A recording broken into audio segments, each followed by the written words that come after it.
जब विकास की बात आ गई तो साहब एक चीज और देखा स्टेशन वापस जो आगे चला तो बस जो रेलवे का पिलर ही वो बाहर गालता रही कोई भी तो मास्ते गुजरे रहा मेरे को काम करवा दे मैंने खाली खड़े कर दिया। राजनीति नेता करते हैं, कोई किसी के पेट से पैदा होने से कोई राजनीति होती है। 2 बच्चे हो गए तो 20 लाख रुपए बाहर उस पर तो एक कोचिंग हब जैसा एक झुंझुनू में लाने की जरूरत।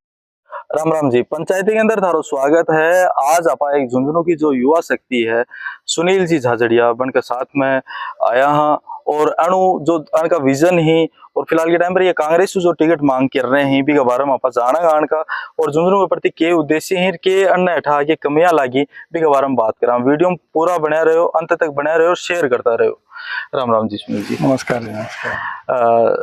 सर कई बार थारो इंटरव्यू देखो है और भाई सोच के मैं थारकन आ गया कि सर को एक बार इंटरव्यू लूँ तो जिस हिसाब से थे बताओ हो कि राजनीति के अंदर था 23 साल को लंबो अनुभव है। एक चीज सुनने में यह भी आई कि कोई टाइम पर थे टिकट बांटे करता। टिकट तो मैंने 2010 में राजस्थान का मैं प्रभारी था। हाँ। चुनाव प्रभारी था। एनएसवी संगठन है, कांग्रेस का अग्रिम संगठन है छात्र संघ का। तो उस समय 2010 में मुझे मौका दिया नेतृत्व ने और 2004 के बाद में 6 साल के गैप के बाद में चुनाव हुए थे तो उसमें मैंने पूरे राजस्थान में कॉलेजों में विश्वविद्यालयों में मैंने टिकट बांटी थी और अच्छा रिजल्ट आया था जी। और दूसरी बात यह है चीज एक झुंझुनू को लड़को छोटी सी उम्र में दिल्ली जाके चुनाव लड़े भी मैंने मतलब तो झुंझुनू को नहीं पूरा राजस्थान को नाम रोशन करे जी। बस जर्नी थोड़ी सी बताओ किन थे आइडल मान के ये राजनीति में उतरा। देखो सबसे पहले तो इंसान की बेसिक विचारधारा होती है, उसमें पैदाइशी उसमें है क्या। परिवार तो मेरा किसान परिवार से हूँ। पापा पिताजी फौज में थे।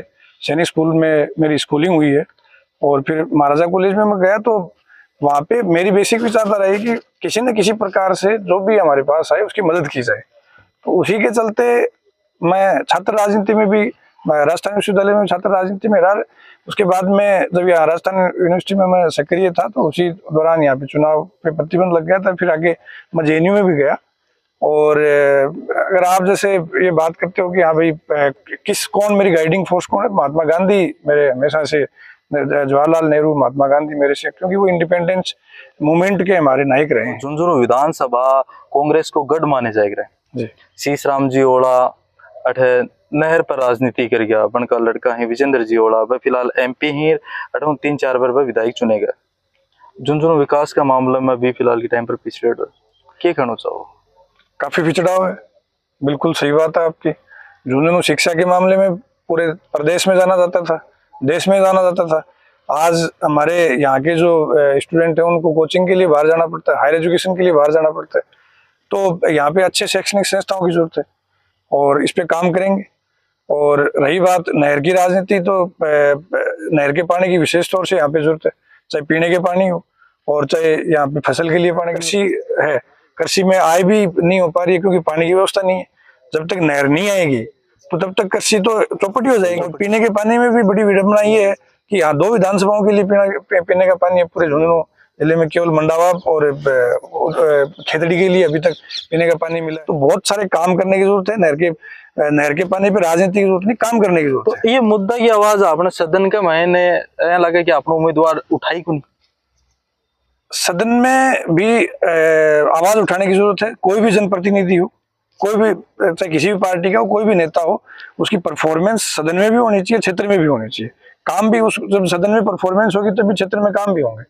तो टारगेट ओरिएंटेड होना पड़ेगा, जनता की सेवा के लिए ओरिएंटेशन रखना पड़ेगा। ये नहीं कि आपने चुनाव लड़ लिए, आप किसी पार्टी से आप टिकट लेके आ गए और जनता ने वोट डाल दी और आप जाके 5 साल विधानसभा में लोकसभा में बैठ गए। ये काम नहीं होना चाहिए, काम बंद होना चाहिए। जब विकास की बात आ गई तो साहब एक चीज और देखा स्टेशन वापस जो आगे चला तो बस जो रेलवे का पिलर ही वो बाहर गालता रही कोई भी तो मास्ते गुजरे रहा मेरे को काम करवा दे मैंने खाली खड़े कर दियो।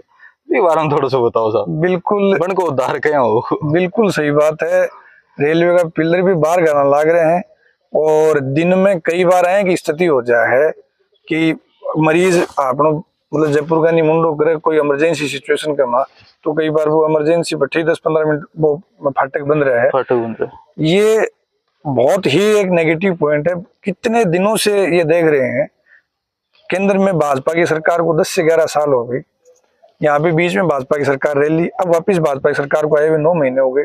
मुझे नहीं लगता है कि यहाँ के भाजपा के नेता कोई जनहित का कोई काम करने को लेके सीरियस है। एक सवाल साहब थारा हूं यो भी करना चाहूंगा कि जो कांग्रेस के अंदर ही पहले हूँ ग्राउंड पर मौजूद ही आप देखा तो एमडी चौबदार जी ही वह भी टिकट की कांग्रेस को डिमांड कर रहे हैं और दूसरो अमित जी ओला ही वह एक परिवार हुआ ताल्लुक राखी जो उनको तो मतलब वो ये जन्मसिद्ध अधिकार हो रहे है टिकट के ऊपर ये बताया जाए कि झुंझुनू के अंदर टिकट ही भाई बटी ये पर थोड़ा सा थारो व्यू जानना चाहूँ।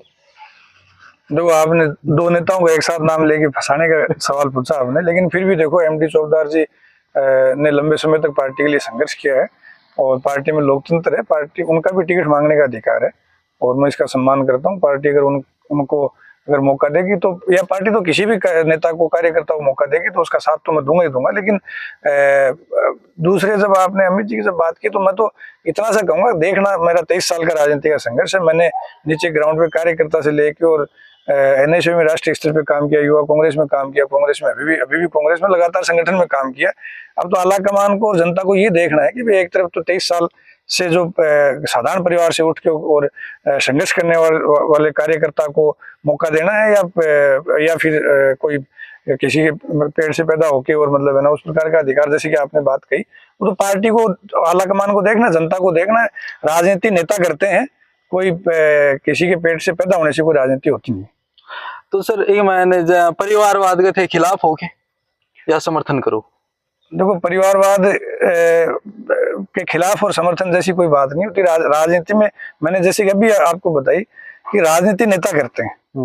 अगर आप किसी परिवार में पैदा हो गए, आप में अगर नेतृत्व गुण है तो आप राजनीति करोगे निश्चित तौर पे, और अगर आप में नेतृत्व गुण नहीं है तो आप राजनीति नहीं कर पाओगे, क्योंकि लोकतंत्र है। इसमें अगर आप में नेतृत्व गुण नहीं है तो चाहे परिवार में पैदा हो गए तो भी आप नहीं चल पाओगे, और आप में अगर नेतृत्व गुण है तो परिवार में राजनीतिक परिवार में पैदा हुए हो तो भी चल पाओगे।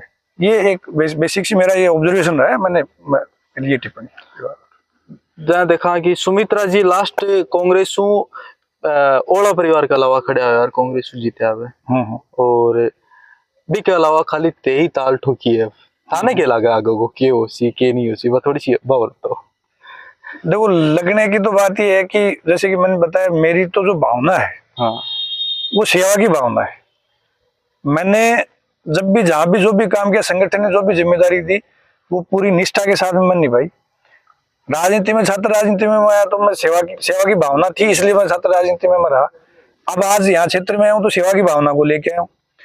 सेवा की भावना को यहाँ की जनता, मुझे लगता है कि अगर मैं पूरी तरीके से पूरी ताकत से यहाँ पे जनता के बीच में रहूंगा और पूरी तरीके से सेवा भावना रखूंगा तो जनता मेरा यहाँ सपोर्ट करेगी और जनता मुझे मौका देगी। थाने टिकट मिला है सर, विधानसभा में जाके झुंझुनू खातर के मुद्दे उठाओगा? पहले विधानसभा में जाके सबसे पहले तो यहाँ पे देखो ऐसा है, अभी स्टेट गवर्नमेंट ने मैंने परसों भी स्टेटमेंट दिया था, 14 करोड़ रुपए का यहाँ फंड दिया है अभी सड़कों के लिए। स्टेट गवर्नमेंट जब पहले कांग्रेस जब सरकार में थी तो उस समय 200 करोड़ रुपए का फंड उन्होंने जारी किया था। सबसे पहले तो उसको निकालो और ग्राउंड के ऊपर उसको फंड को काम में लो। ये नहीं है कि भाई आपने पहले वाली गवर्नमेंट ने जो फंड दिया था उसको आपने ग्राउंड पे काम में लिया नहीं और आपने एक नए फंड की बात कह दी कि भाई 14 करोड़ रुपए आ गए। मैं जनसंवाद यात्रा के माध्यम से जब मैं गया पूरे यहाँ पे झुंझुनू विधानसभा में गया तो यहाँ पे कम से कम 60 से 70 किलोमीटर की सड़कें ऐसी हैं जो बुरी तरीके से क्षतिग्रस्त हैं और जल भराव की समस्या हो रखी है उसकी वजह से। तो सबसे पहले तो मैं ये कहूंगा कि वो जो फंड जो कांग्रेस गवर्नमेंट ने जो दिया था यहाँ की सड़कों के लिए वो जारी किया जाए और उन सड़कों को बनाया जाए जिससे आवागमन की सुविधा प्रॉपर तरीके से हो और जल भराव की समस्या भी उसी के साथ खत्म होगी। उस पर भी काम करने की जरूरत है। सबसे पहले तो मैं ये करूंगा, मैं जब जनसंवाद यात्रा के माध्यम से जनता के बीच में गया तो उस समय ज्यादातर लोगों ने कहा कि भाई जल भराव की महत्वपूर्ण समस्या 117 गाँव है यहाँ पे, 117 में से 117 गाँव में जल भराव की। शिक्षा, मैंने आपको बताया कि शिक्षा पे सबसे ज्यादा काम करने की जरूरत है और शिक्षा पे कोई एक स्टेप नहीं है। जैसे मैंने बताया कि हर गांव में लाइब्रेरी की जरूरत है। लाइब्रेरी अगर खुलेगी तो बच्चों को वहीं पढ़ने के लिए, जो स्टूडेंट्स है जो कॉम्पिटिशन की तैयारी कर रहे हैं तो गांव में उनको पढ़ने के लिए मिलेगा, तो कॉम्पिटिटिव माइंडसेट डेवलप होगा, कॉम्पिटिटिव माहौल तैयार होगा, उससे ज्यादा से ज्यादा लोग, ज्यादा से ज्यादा युवा रोजगार में जा पाएंगे। ये एक पहली बात। दूसरी बात, शिक्षा में जैसे यहाँ से मैंने पहले भी बताया था कि अगर एक स्टूडेंट अगर कोचिंग करने के लिए जाता है और उसका ऑन एन एवरेज 4-5 साल वो बाहर जाता है तो उसका खर्चा कम से कम 8 से 10 लाख रुपए का भार उसके ऊपर पड़ता है, परिवार पे पड़ता है। 2 बच्चे हो गए तो 20 लाख रुपए भार उस पर। तो एक कोचिंग हब जैसा एक झुंझुनू में लाने की जरूरत है, ये एक बड़ा कदम होगा। और कोचिंग हब यहाँ पे अगर होगा तो यहाँ गाँव के जो स्टूडेंट है वहाँ गए, तैयारी की और वापस अपने घर पे चले गए, उनसे मानसिक और आर्थिक भार नहीं पड़ेगा। ये 2 बड़े कदम है। उसके अलावा उच्च शैक्षणिक संस्थाएं भी यहाँ लाने के लिए प्रयास किया जाएगा। मेरा टारगेट फोकस शिक्षा और रोजगार के ऊपर सबसे पहला है। सबसे पहला मेरा जो फोकस है वो युवाओं पे है जी। चलो सर देखो, जो मुद्दा हुई ही विकास का मुद्दा हुई, एक युवा नेता जो राजनीति के अंदर आवा तो युवा हुई बनकर माइन भी जो भावना हो है मतलब अपना आप खींच के ले जाए कि यो आदमी अपना काम को है। अभी तक आप सुनील जी झाझड़िया जी के साथ में जो झुंझुनू विधानसभा में कांग्रेस की टिकट की कल ये ताल ठोक रहे हैं और माना इनका जो उज्जवल भविष्य है भी के लिए मैं शुभकामना दे। और पूरा वीडियो देखने खातिर थारो बहुत बहुत धन्यवाद। मिलेंगे अगली अपडेट में, तब तक के लिए राम राम।